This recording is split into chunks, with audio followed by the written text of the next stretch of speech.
আজকে আমি শুরু করতে চাচ্ছি আলোচনা প্রাচীন গ্রিক সভ্যতার একটা ঘটনা থেকে।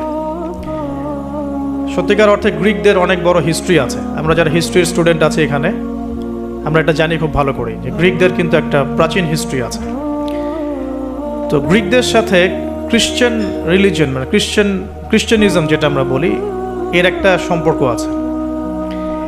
নবী ঈসা আলাইহিস সালামের যুগে ঈসা আলাইহিস সালামের কিছু হাওয়ারি ছিল। হাওয়ারি মানে হচ্ছে সাহাবি, মানে রাসূল সাল্লাল্লাহু আলাইহি ওয়াসাল্লামের ক্ষেত্রে আমরা বলি সাহাবি, ঈসা আলাইহিস সালামের ক্ষেত্রে আমরা বলছি হাওয়ারি। তো ঈসা আলাইহিস সালাম এর যে কাছের হাওয়ারি বা অনুসারী ছিলেন, তাদের মধ্যে দুজনকে তিনি প্রাচীন বলতে বোঝাচ্ছি তৎকালীন সময়কার গ্রিকের একটা ছোট্ট নগরী ছিল। নগরীটার নাম আন্তাকিয়া। নগরীটার নাম হচ্ছে আন্তাকিয়া। এটা কিন্তু এখন সিরিয়ার মধ্যে পড়েছে। আমি কালকে ম্যাপ ঘাটাঘাটি করে দেখেছিলাম, এটা সিরিয়ার মধ্যে পড়েছে আর কি, এখনকার সিরিয়ার মধ্যে।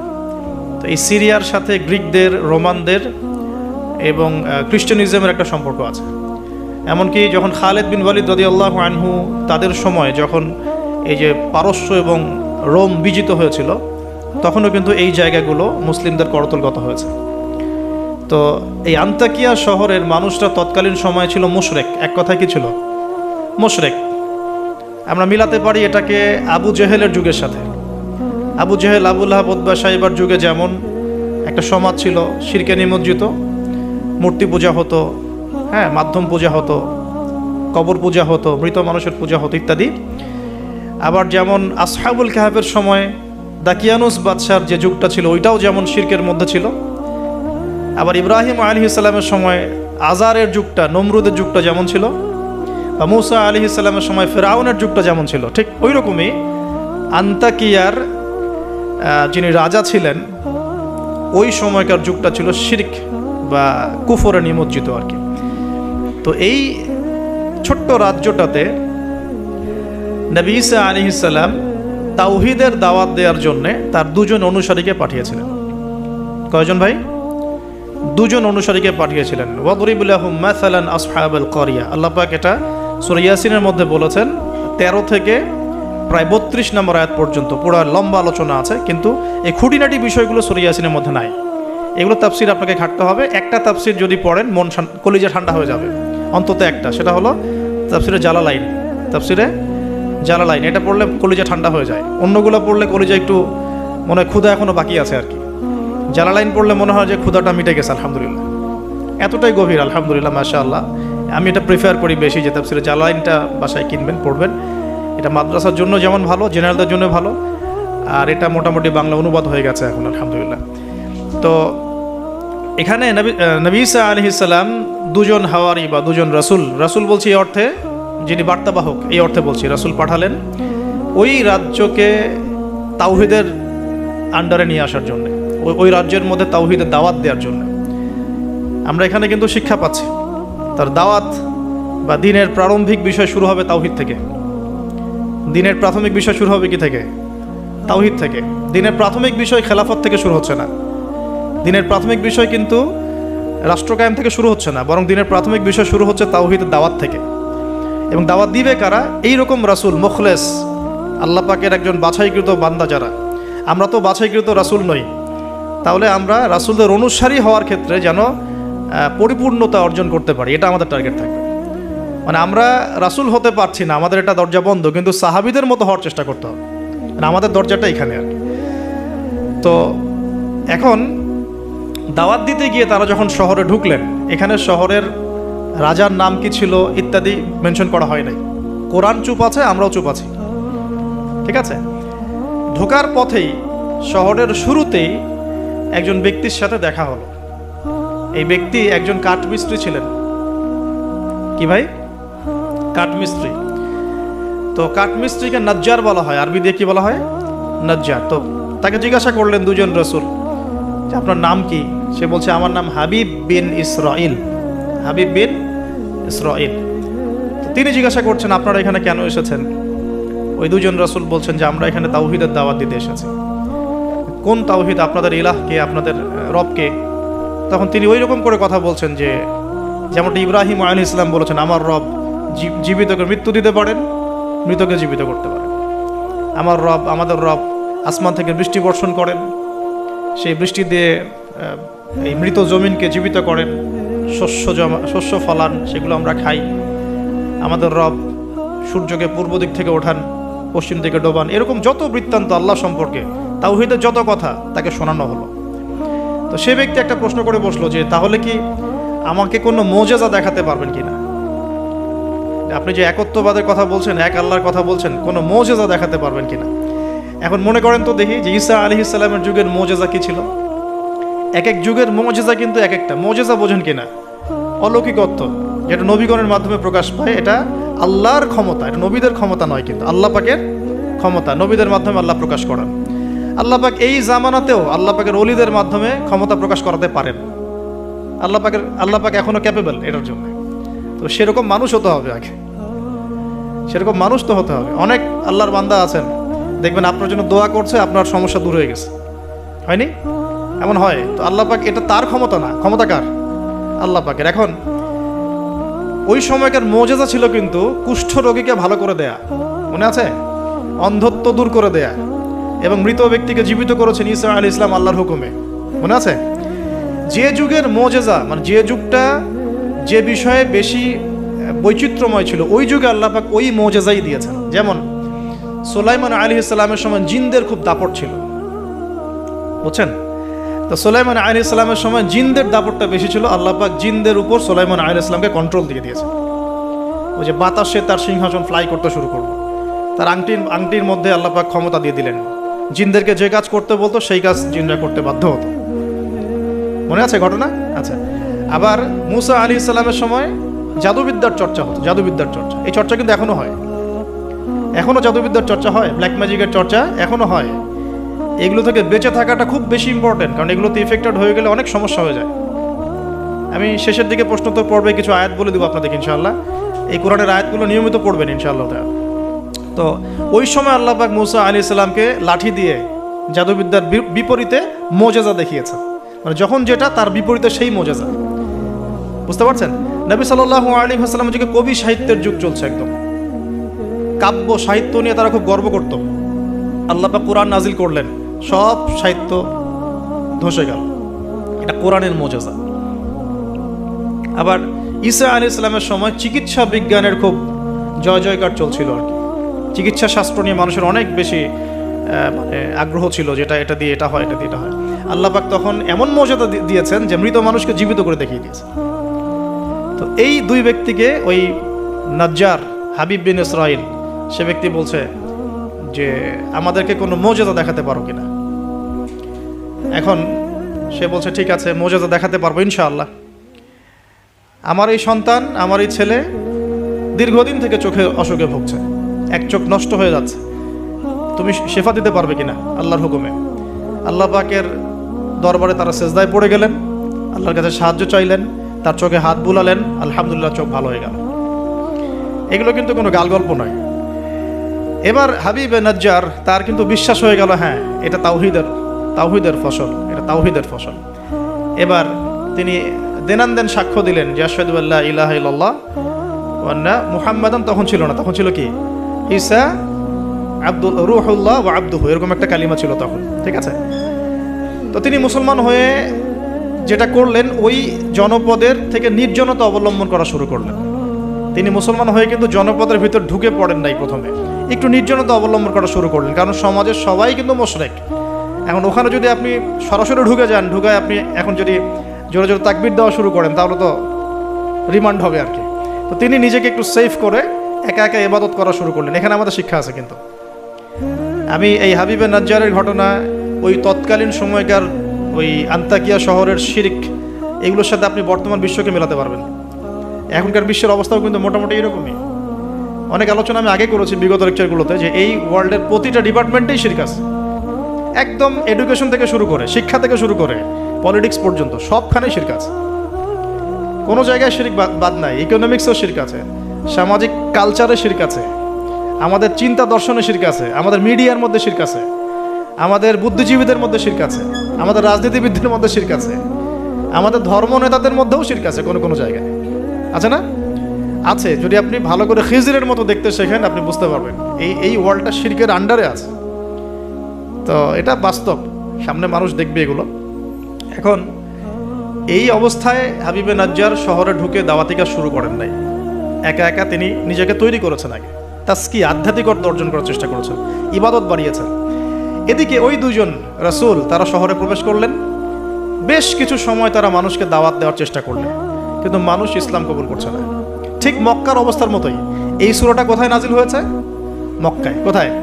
এই সূরা কিন্তু মদিনা নাজিল হয় নাই। তাহলে এই সূরার মধ্য দিয়ে আল্লাহ পাক রাসূল সাল্লাল্লাহু আলাইহি ওয়াসাল্লামকে শিক্ষা দিচ্ছেন, সাহাবীদেরকেও শিক্ষা দিচ্ছেন।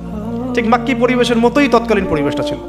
আর মাক্কি পরিবেশ মানে, আমি অনেকদিন আগে বলেছি, মাক্কি পরিবেশ মানে শিরক, মাক্কি পরিবেশ মানে সুদ, রিবা, মাক্কি পরিবেশ মানে হচ্ছে মাদক, মাক্কি পরিবেশ মানে জেনা, ব্যভিচার, মেয়েদের মানহানি আর গোত্রীয় হানাহানি, এগুলো মক্কা।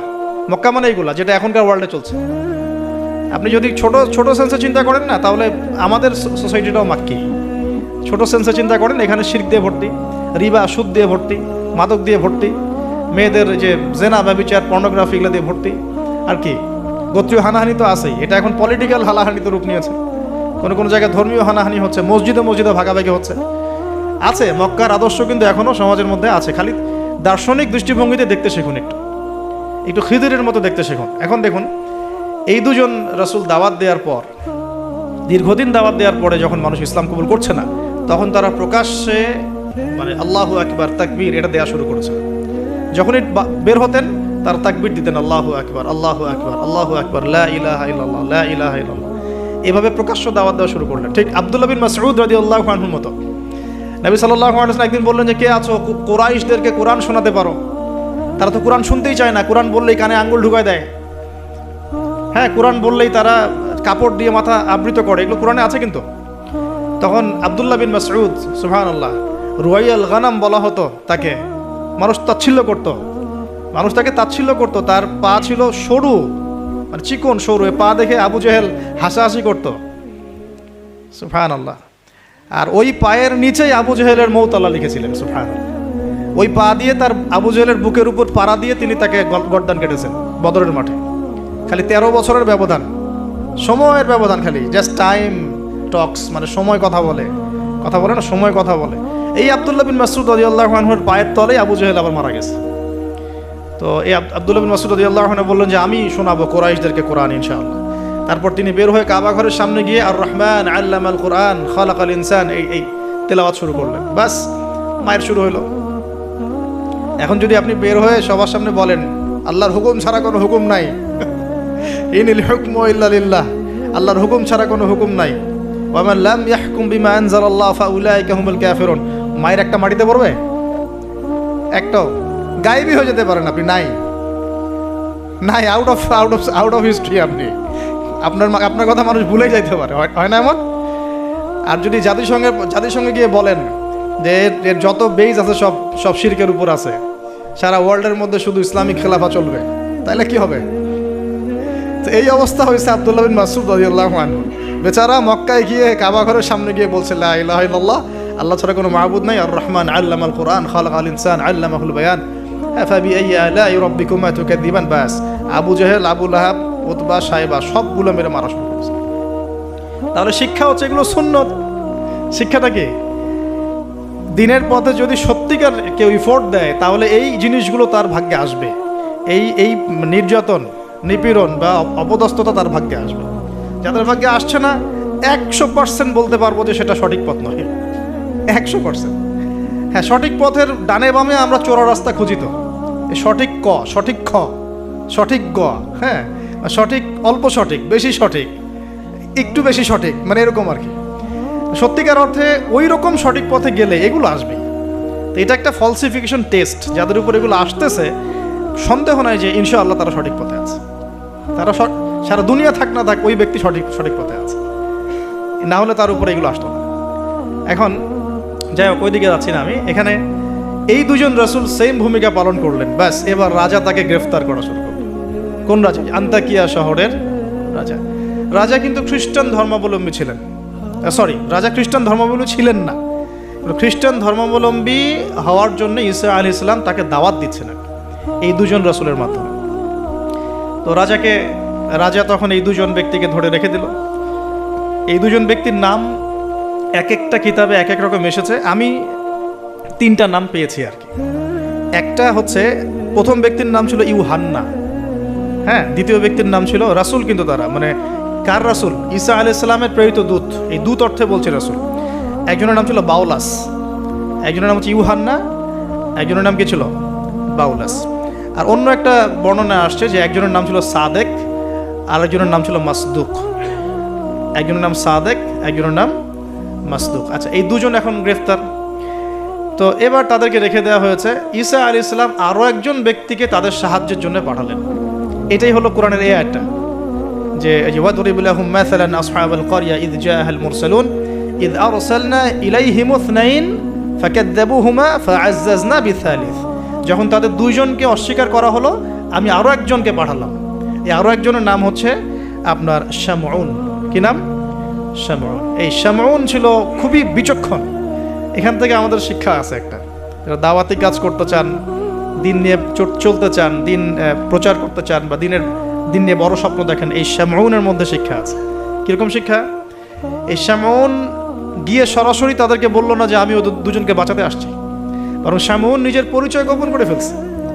শামউন নিজের পরিচয় গোপন করে সে অর্ডিনারি মানুষের রূপে সমাজে মেলামেশা শুরু করলো। সে মোটামুটি একটা ছদ্মবেশ ধারণ করেছে আর কি, এবং আস্তে আস্তে আস্তে আস্তে রাজার ঘনিষ্ঠ মানুষদের সাথে তার একটা সম্পর্ক তৈরি হয়েছে। এমনও বহু মানুষ কিন্তু এখন সমাজের মধ্যে আছে না?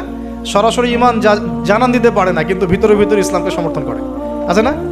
আমাদের প্রতিটা ডিপার্টমেন্টে এমন ভাই বোন আছে কিন্তু, যারা ইসলামকে মন থেকে সাপোর্ট করে, কিন্তু হয়তো চাকরির ভয়, এটার ভয় মানে এক্সপোজ করতে পারে না।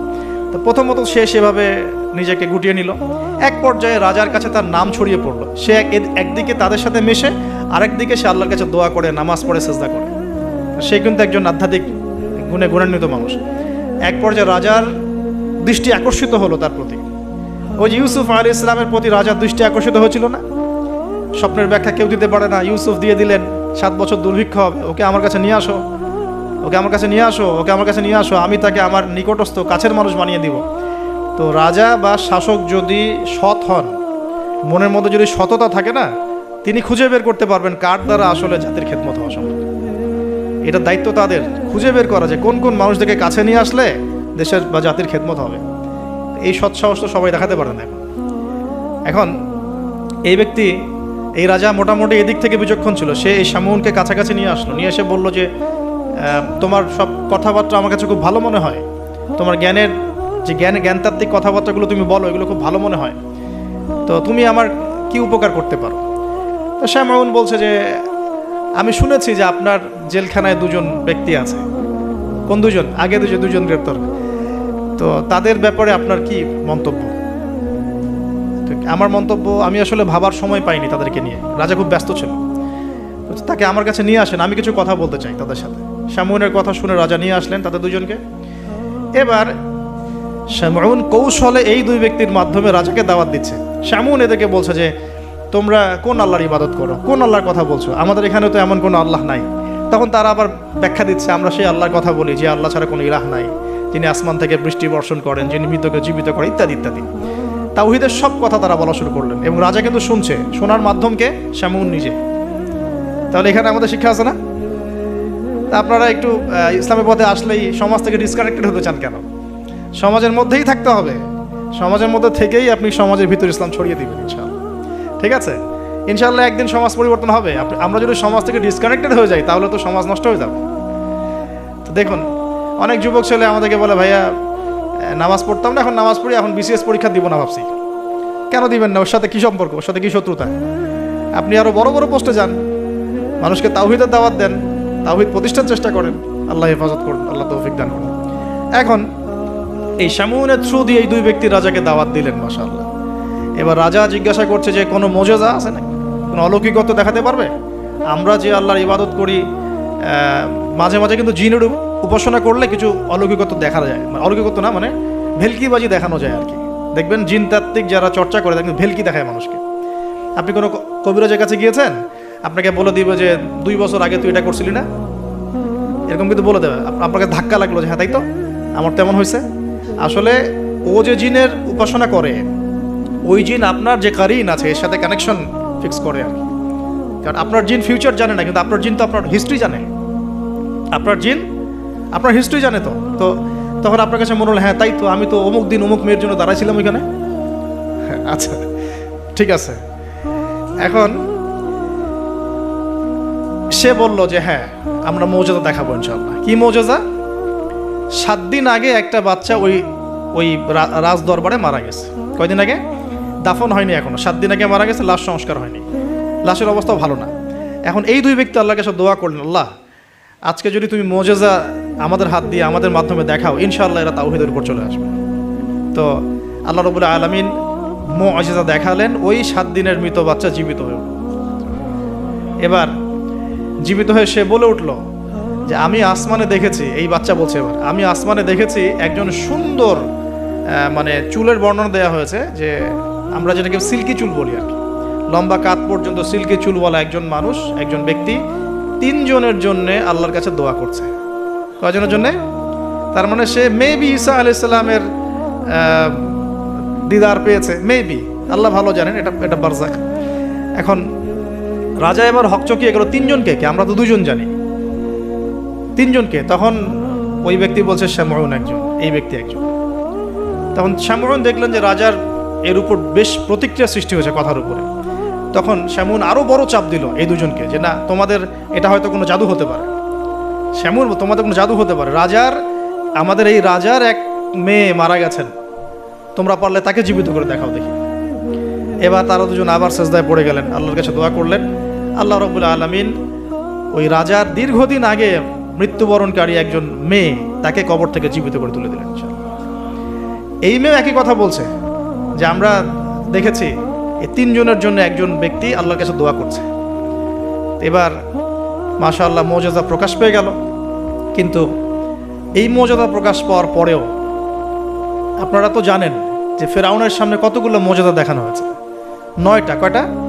9টা। একবারে 9টা না, কিন্তু ব্যাক টু ব্যাক বছর বছর 9টা। তারপরে কি ফেরাউন ঈমান আনছে? আবু জেহেলের সামনে কতগুলো মুআজিজা আসছে, সে কি ঈমান আনছে? যার সামনে কি ইব্রাহিম আলাইহিস সালামের মতো মানুষ থাকা সত্ত্বেও সে কি ঈমান আনছে?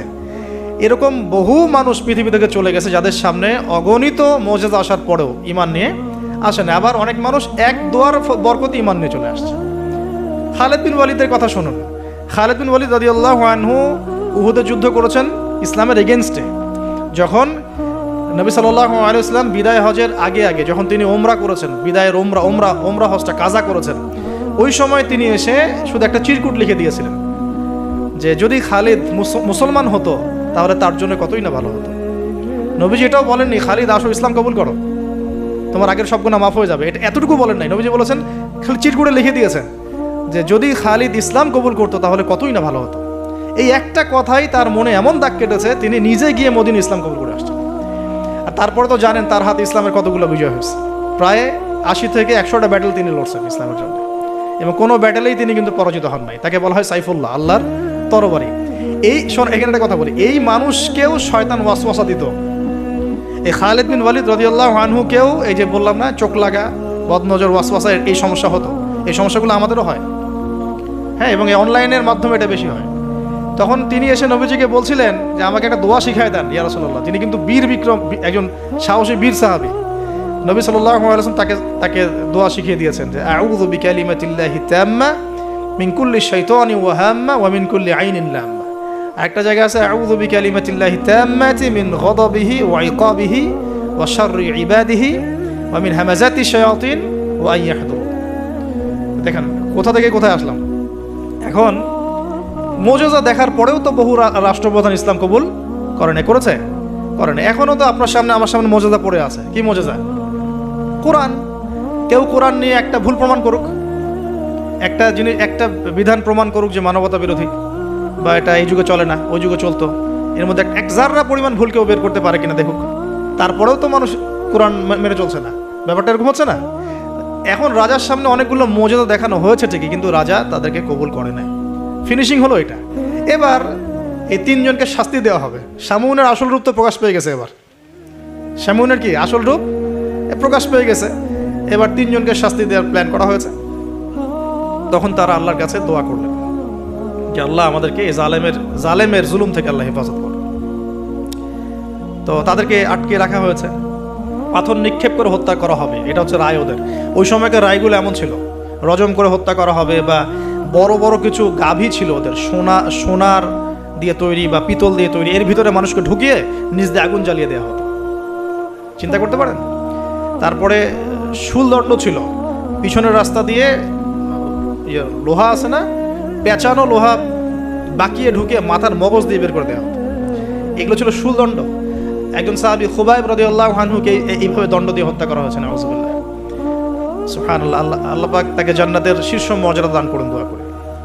তো এবং তিনি ওই যে বলেছিলেন ইন্তেকালের আগে, লাস্তু উবালি হিনা উকতালু মুসলিমান আলা আই জামবিন কানা লিল্লাহি মাসরুই। ওনাকে বলা হচ্ছিল যে তোমার জায়গায় মুহাম্মদ সাল্লাল্লাহু আলাইহি ওয়াসাল্লামের যদি নখ কেটে ফেলি তুমি কি মুক্তি নিবা? তো তখন তিনি বলেছিলেন যে লাস্তু উবালি হিনা উকতালু মুসলিমান, আমি কোনো পরোয়াই করি না যখন আমাকে মুসলমান রূপে শহীদ করা হচ্ছে। আলা আই জামবিন কানা লিল্লাহি মাসরুই, আমাকে যেদিকেই পাশ ফেরানো হোক না কেন সেটা আল্লাহর জন্যই।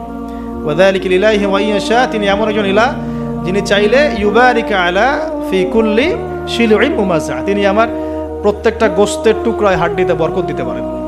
তো এই সাহাবীর ইন্তেকালের খবর মদিনায় পৌঁছে যায়।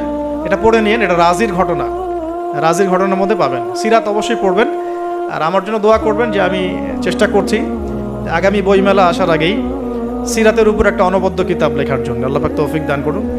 সমস্ত সিরাতের বইগুলোকে একত্রিত করে, এবং আমার টুকটাক কিছু গবেষণা আছে ভাঙাচুরা, সহজ সাধ্যভাবে যাতে ইয়াং জেনারেশন খুব সহজে বুঝতে পারেন সিরাটাকে, একটা মোটামুটি 500,000 পৃষ্ঠা একটা বই আসবে ইনশাআল্লাহ। আল্লাহ পাক তৌফিক দান করে নেবেন। তো অনেকে অনেক টপিকের কথা বলেছিলেন আমাকে যে এটা নিয়ে লিখেন, এটা নিয়ে লিখেন, ভাই এটা নিয়ে লিখেন, ভাই আখিরুজ্জামান নিয়ে লিখেন, ঠিক আছে? তো আমি বললাম যে না, আগে রাসূল সাল্লাল্লাহু আলাইহি ওয়াসাল্লামের বরকত দিয়ে শুরু হবে ইনশাআল্লাহ। আল্লাহ নবীর বরকত যার কপালে নসিব হবে ইনশাআল্লাহ তার ফিউচারটা ভালো হবে ইনশাআল্লাহ। তো আল্লাহ পাক আমাদেরকে সহজ করুন, তৌফিক দান করুন। এখন এখানে এই তিনজনকে আটকে রাখার পর যেটা বলছিলাম, এবার তাদেরকে পাথর নিক্ষেপ করে হত্যা করার কথা বলা হয়েছে, আর তারা এখানে আল্লাহর কাছে দোয়া করছেন। এর ফলশ্রুতিতে ওই রাজ্যের মধ্যে দেন দুর্ভিক্ষ শুরু হয়ে গেল। কি হলো ভাই? একদম দুর্ভিক্ষ। ওয়ার্ল্ড কি আসতেছে দুর্ভিক্ষের দিকে? আসতেছে, সবর করেন। তো এখন আমি একটা লেকচারে বলেছিলাম যে এই ইকোনমিক স্যাংশন বা ইকোনমিক ইনফ্লুয়েশন যেগুলো হয়, এগুলো থেকে বাঁচার জন্য সূরা ইউসুফের মধ্যে একটা হেদায়েত আছে। ওই সূরা ইউসুফ আলাইহিস সালামের 7 বছর মেয়াদি যে পরিকল্পনা, ওই পরিকল্পনা যদি কেউ বাস্তবায়ন করে কোনো রাষ্ট্রে দুর্ভিক্ষ হবে না ইনশাআল্লাহ। যদি হয়ও, আল্লাহর হুকুমে যদি হয়ও, ইনশাআল্লাহ জনগণ না খেয়ে মরবে না। ওই 7 বছরের মেগা পরিকল্পনা কি সেটা একটু সূরা ইউসুফ ঘেটে দেখেন। তার মূল জিনিসটাই হচ্ছে অপচয় নষ্ট করা, অপচয়টাকে রোধ করা। অপচয় নষ্ট করা না মানে অপচয়কে রোধ করা, সমস্ত রকম অনিয়ম বন্ধ করা, এবং ফিউচারের জন্যে খাবার এবং সম্পদগুলো সঞ্চয় করতে থাকা। যেমন আমরা কিন্তু অনেক অপচয় করি, খাবার নষ্ট করি, গ্যাস নষ্ট করি, তেল নষ্ট করি, নষ্ট করি, কিন্তু আবার প্রয়োজনের চেয়ে বেশি ব্যবহার করি। আবার দেখা যায় যে অনেক প্রকল্প হাতে নিচ্ছি কিন্তু পুরোপুরি বাস্তবায়িত হচ্ছে না, দুর্নীতি হচ্ছে, ইত্যাদি ইত্যাদি। এইগুলোকে যদি বন্ধ করা যায়, আপনি ইন ফিউচার একটা জাতির ইকোনমিক বিষয়টা সাস্টেইন করতে পারবেন ইনশাআল্লাহ। তো আমি ইকোনমিক্স নিয়ে অন্য একদিন ইনশাআল্লাহ কোনো একটা সেমিনার করবো ইনশাআল্লাহ তাআলা। আজকে বলছি এতটুকু যে ইউসুফ আলাইহিস সালামের অর্থনৈতিক যে মেগা পরিকল্পনা 7 বছর, এটা যে নিতে পারবে, যে সমাজ, যে রাষ্ট্র গেইন করবে ইনশাআল্লাহ সাকসেস। এই জিনিসগুলো আমাদের ঊর্ধ্বতন কর্তৃপক্ষ থেকে বোঝানো উচিত, দাওয়াতটা পৌঁছানো উচিত। হয়তো বা তারা জানেন না, এমন হতে পারে যে তাদেরকে যুগের সাথে তাল মিলিয়ে কেউ বোঝাতে পারেনি এখন পর্যন্ত, এমন হতে পারে। এই জন্য আমরা সবার প্রতি আমভাবে দাওয়াতের নসিহত করব, কারোর প্রতি আমরা কোনো শত্রুতা পোষণ করতে যাব না। কারণ আমাদের সমাজের এই মানুষগুলো কিন্তু আমাদেরই ভাই, আমাদেরই বোন, আমরাই। তো হয়তো কেউ হেদায়েত পেয়েছে, কেউ পায় নাই, কেউ বুঝে আসছে, কেউ আসে নাই, ইত্যাদি। এখন এই মানুষগুলো দোয়া করছেন তিনজন, এইভাবে বলছি, ইউহান্না, বাউলাস এবং শামউন। হ্যাঁ, অথবা অন্য বর্ণনা আছে সাদেক, মাসদুক এবং শামউন। তারা দোয়া করছেন, এদিকে দুর্ভিক্ষ চলছে। এখন জনগণ তাকে বলা শুরু করলো যে ইন্না তাতায়্যারুনা বিকুম, তোমাদেরকে আমরা এখন অশুভ মনে করা শুরু করেছি, তোমাদেরকে আমরা অশুভ, অলক্ষণ মনে করছি। সূরা ইয়াসিন পড়ে দেখেন, আমরা তোমাদেরকে বলি না, কুলক্ষণ, অলক্ষণে, এরকম কথা বলি না, তোমাদেরকে আমরা এখন অলক্ষণে মনে করছি। যদি তোমরা তোমাদের এই দাওয়াত বন্ধ না করো, আমরা তোমাদেরকে রজম করে হত্যা করো। এবার রজমের প্রিপারেশন নেওয়া হচ্ছে। এবার সেই ঘটনা ওয়াজা মিন আকসাল মাদিনাতি রাজুলুন ইয়াসআ। এবার ওই মদিনা মানে কিন্তু নগর, মদিনা মানে একটা শহর, মদিনা মানে ওই শহরের দূরবর্তী একটা জায়গা থেকে, দূরবর্তী জায়গা মানে কোনটা, ঢোকার এন্ট্রান্সটা, ওই যে হাবিবে নাজ্জার মনে আছে, ওয়াজা মিন আকসাল মাদিনাতি রাজুলুন ইয়াসআ, একজন ব্যক্তি দৌড়ে আসলো, ইয়াসআ মানে দৌড়ে আসলো, ইয়াসআ ক্বালা ইয়া কওমি ইত্তাবিউল মুরসালিন, দৌড়ে এসে তখন তার ওই ব্যক্তি কওমকে বলছে, হে আমার কওম, এই রাসূলদের অনুসরণ করো। সুবহানাল্লাহ, কোন ব্যক্তি এটা? তাহলে এখানে আমাদের যারা সাধারণ মুসলিম আছে আমাদের শিক্ষা আছে নাকি? হাবিবে নাজ্জার কত বড় একটা সাহসিকতার পরিচয় দিল এখানে। দেখেন, সে দৌড়ে এসে যখন শুনতে পারলো যে ওই রাসূলদেরকে হত্যা করার প্রিপারেশন নেওয়া হয়েছে, দৌড়ে এসে কওমকে বলছে, হে আমার পুরো কওম, তোমরা রাসূলকে অনুসরণ করো। ইত্তাবিউ মান লা ইয়াসআলুকুম আজরান ওয়া হুম মুহতাদুন, তোমরা সেই রাসূলদের অনুসরণ করো যারা তোমাদের কাছে কোনো প্রতিদান চাচ্ছে না এবং তারা হেদায়েত প্রাপ্ত আছে। সুবহানাল্লাহ। ওয়া মা লিয়া লা আ'বুদু আল্লাযী ফাতারানি ওয়া ইলাইহি তুরজাউন। তাকে এবার এই হাবিবে নাজ্জারকে ধরা হয়েছে, তুইও আর এই গ্রুপে আছিস, তাহলে ওকেও ধরে মানে মারার প্রিপারেশন নেওয়া হয়েছে এবং তার রজমটা আগে করা হয়েছে আর কি। এই তাফসীর বলছে যে এই রজমটা আগে করা হয়েছে, শেষ পর্যন্ত এই রাসূলদেরকে হত্যা করা হয়েছে কিনা এটা আমি স্পষ্ট করে পাইনি, কিন্তু এই হাবিবে নাজ্জারকে যে হত্যা করা হয়েছে এটা স্পষ্ট করে পেয়েছে, একদম স্পষ্ট করে জালালাইনে আসছে এই জিনিসটা। এখন এই তাকে ধরা হলো, তুইও তাদের গ্রুপের মধ্যে একজন। তো সে বলছে, ওয়া মা লিয়া লা আ'বুদু আল্লাযী ফাতারানি ওয়া ইলাইহি তুরজাউন, আমি কেন আল্লাহর ইবাদত করব না? তার অ্যানসারটা এরকম, আমি কেন আল্লাহর ইবাদত করব না যে আল্লাহ আমাকে এভাবে সৃষ্টি করেছেন এবং তার কাছে আমাকে ফিরে যেতে হবে? কোন লজিকে আমি তার ইবাদত করব না? মানে তাওহীদের যত রকম সংজ্ঞা তিনি শেখালেন, বললেন, বুঝালেন, মানুষ বুঝতে চাইল না। এবার তাকে রজম করা হচ্ছে এবং সুবহানাল্লাহ, ওয়া মা লিয়া লা আ'বুদু আল্লাযী ফাতারানি ওয়া ইলাইহি তুরজাউন আ'তাখিযু মিন দুনিহি আলিহা ইন ইউরিদনি আর-রাহমানু বিদুররিন লা তুগনি আন্নী শাফাআতুহুম শাইআ ওয়া লা ইউনকিযুন ইন্নী ইযাল লাফি দালালিম মুবিন। তিনি বলছেন যে আল্লাহ আমাকে সৃষ্টি করেছেন, সে আল্লাহর আমি ইবাদত না করে আমি কার ইবাদত করব? আল্লাহ রাব্বুল আলামিন যদি আমাকে কোনো কল্যাণ করতে চান কেউ ঠেকাতে পারবে না, আল্লাহ পাক যদি কোনো অকল্যাণ করতে চান কেউ আমাকে বাঁচাতে পারবে না। আর আমি যদি এই তাওহীদ জানার পরেও শিরকে যাই তাহলে আমি স্পষ্ট বিভ্রান্তির মধ্যে থাকবো। তার লজিকগুলো কত চমৎকার। এবার তাকে হত্যা করা হচ্ছে আর কি। হ্যাঁ, সুবহানাল্লাহ। ইন্নী ইযাল লাফি দালালিম মুবিন ইন্নী আমানতু বিরাব্বিকুম ফাসমাউন। সে বলছে, ইন্নী আমানতু বিরাব্বিকুম ফাসমাউন, তোমরা আমাকে হত্যা করছো কিন্তু জেনে রাখো যে আমি, তোমরা শুনে রাখো, জেনে রাখো না, ফাসমাউন তোমরা শুনে রাখো, তোমরা আমাকে হত্যা করছো করো কিন্তু শুনে রাখো যে আমি ঈমান এনেছি আমার রব এবং তোমাদের সবার রবের প্রতি। আমি তোমাদের এইসব তন্ত্রমন্ত্র, শিরিক, কুফর এসবে বিশ্বাস করি না। এবং এই রজমে যখন তার মৃত্যু হয়ে যায়, বলা হচ্ছে যে মৃত্যুর আগেই অথবা মৃত্যুর সময় তাকে আল্লাহ রাব্বুল আলামিন তার জান্নাতের ঘরটা দেখালেন।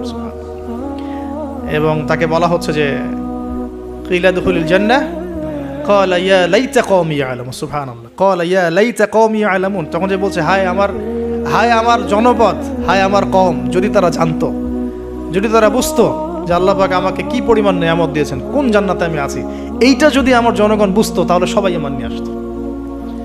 দেখেন, কোরআনে এই ব্যক্তির নাম উল্লেখ করা হয় নাই। ওয়াজা মিন আকসাল মাদিনাতি রাজুল, মানে দূরবর্তী জায়গা থেকে একজন লোক ছুটে আসছে। কে সেই লোক আল্লাহর কাছে এটা বড় কথা নয়, মানে নামটা কি সেটা বড় কথা নয়, তার আকীদাটা কি, তার আমলটা কি, তার তাওহীদটা কি, এটা সবচেয়ে বড় কথা। তো এখন এই হাবিবে নাজ্জারের এই শাহাদাত হয়ে গেল এবং আন্তাকিয়াবাসীর উপরে এবার কি হলো আল্লাহ পাক সেটাও বলছেন। তাওহীদের স্পষ্ট দাওয়াত পাওয়ার পর যখন তারা স্বীকার করলো না, তারা আবু জেহেলের মতো আচরণ করলো, আবু লাহাবের মতো আচরণ করলো, উতবা সাহেবার মতো আচরণ করলো, ওই ফেরাউন নমরুদ তাদের মতো আচরণ করলো। হিস্ট্রি কিন্তু একই, সব একই জনপদে ঘুরছে গেলে। এই মুশরিকদের মতো আচরণ যখন অব্যাহত থাকলো, আল্লাহ পাক বলছেন যে আমি তাদের উপরে কোনো বড় সেনাবাহিনী পাঠাই নাই, আমি তাদের উপরে কোনো বড় সেনাবাহিনী পাঠাই নাই, কোনো বাহিনী নাজিলও করি নাই। শুধু ছিল এটা সাইহাতান ওয়াহিদা, একটা মাত্র বড় বিকট চিৎকার। ইন কানাত ইল্লা সাইহাতান ওয়াহিদা, শুধুমাত্র একটা বজ্রনিনাদ, প্রচন্ড শব্দে আল্লাহ পাক পুরো কওমকে ধ্বংস করে রেখে দিলেন। এই কওমে কতজন মানুষ ছিল? হয়তো 1 লাখ, 2 লাখ, 3 লাখ, 4 লাখ, 5 লাখ, 10 লাখ, আল্লাহ ভালো জানেন। এর মধ্যে 4 জন ব্যক্তির নাম আমরা পাচ্ছি তাওহীদপন্থী। ওই 4 জন ব্যক্তিকে কেন্দ্র করে ইয়াসিন আয়াত নাজিল হয়েছে। রাসূল সাল্লাল্লাহু আলাইহি ওয়াসাল্লাম মক্কায় হয়তো হাজার হাজার মানুষ ছিল, কিন্তু আমরা আবু বকর, ওসমান, ওমর, আলীর নাম মনে রাখছি। আসহাবুল কাহাফের মধ্যে হয়তো হাজার হাজার লাখ লাখ মানুষ ছিল, কিন্তু আমরা ওই 7 জন বা 9 জন যুবকের কথা মনে রাখছি। খেয়াল করে দেখেন, ইব্রাহিম আলাইহিস সালামের সময় হয়তো লাখ লাখ মানুষ ছিল সমাজের মধ্যে, কিন্তু আমরা মনে রাখি ইব্রাহিম আলাইহিস সালাম, লূত আলাইহিস সালামের কথা, বিবি সারা আলাইহিস সালামের কথা, হাজরা আলাইহিস সালামের কথা, এই কয়জন মানুষের কথা, ইসমাইল, ইসহাক। এরকম প্রত্যেক যুগে যুগে আপনি দেখবেন যে তাওহীদপন্থী মানুষের সংখ্যা কিন্তু কম এবং আল্লাহ পাকের অনুগত বান্দাদের সংখ্যা খুব কম।